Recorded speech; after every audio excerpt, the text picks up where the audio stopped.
गेले 6 महिने झाले शक्तीपीठ महामार्गासंदर्भात कोल्हापुरातून आम्ही लढा सातत्याने देत आलेला.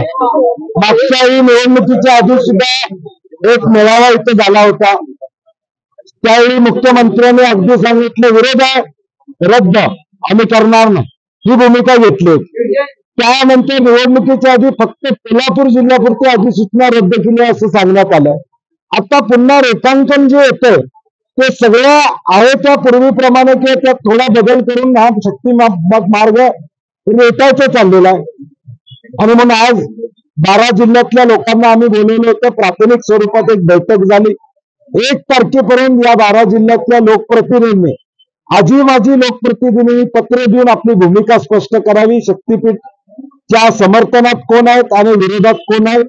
आणि त्याचबरोबर 12 तारखेला मार्चला एक भव्य असा या 12 जिल्ह्यातला मोर्चा हा मुंबईमध्ये या ठिकाणी येईल आणि सरकारला जाब विचारेल.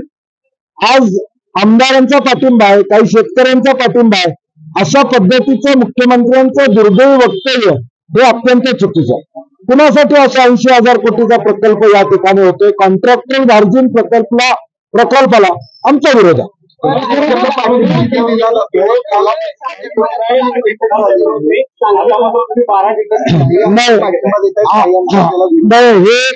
हेच डिवाइड आणि रूल ब्रिटिशांची पॉलिसी आता भाजपचं सरकार करत.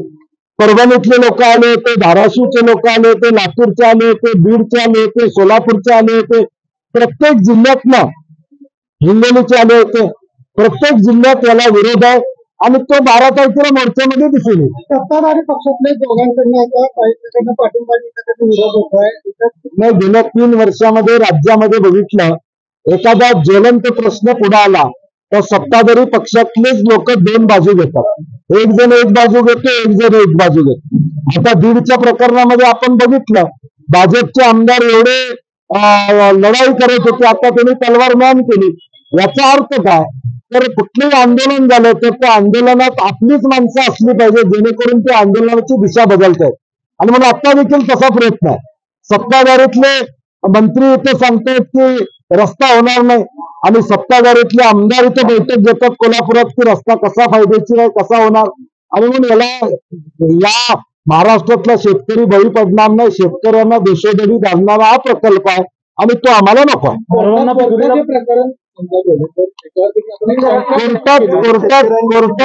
कोर्टात जाण्यासंदर्भात आमचा भूमिका नाही आहे. हे रस्त्यावरचं आंदोलन आहे, शेतकऱ्यांचं आंदोलन आहे. जनतेच्या रेट्यानंच आम्ही हा रस्ता त्या ठिकाणी रद्द करून घेऊ. मी कुणीतरी कोर्टात कुणाला तर पाठवून आम्हाला 1 रुपया मिळतो तो 5 रुपये द्या अशी मागणी होऊ शकते. कोर्ट उद्या सहानुभूतीपूर्वक 5 रुपये द्या म्हणलं तर तो निर्णय झाला. त्यामुळे आमची विनंती आहे शेतकऱ्यांना की हा लढा रस्त्यावरचा आहे, तो रस्त्यावर आपण लढूया. न्याय प्रक्रियेमध्ये आपल्याला अडकण्यात अर्थ असणार नाही आणि न्याय प्रक्रियेचा मार्ग घेण्यापेक्षा रस्त्यावरचा मार्ग आपल्याला सोयीचा.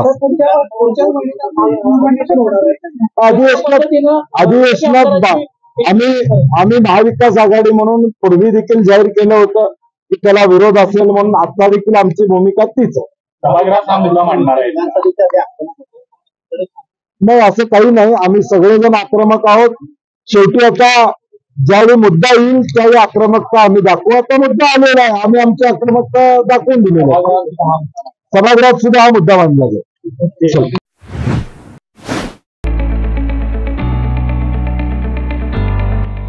सौ अंबुबाई Patil English Medium School and Junior College. Pre-NDA Training Center, CBSE pattern and military pattern, approved by Government of Maharashtra. Sou Ambubai Patil English Medium School believes that a better future lies where and students can learn themselves. Graded excellent by state and CBSE pattern for systematic scholastic and co-scholastic work. At Sou Ambubai Patil English Medium School, academic subjects and extracurricular activities complement each other to develop socially skilled and healthier students. Theories and concepts are well understood by performing scientific experiments on their own. At Sou Ambubai Patil English Medium School, we encourage students to think independently and develop their own skills. I want to become an aeronautical engineer. I want to become an athlete and win gold for our country. I want to be a IAS officer. When I grow up, I will build a school for poor children. Sir Ammubai Patil English Medium School and Junior College. Address Gokul Shirga, Taluka Karved, District Kolhapur. 9326617509 9371331176.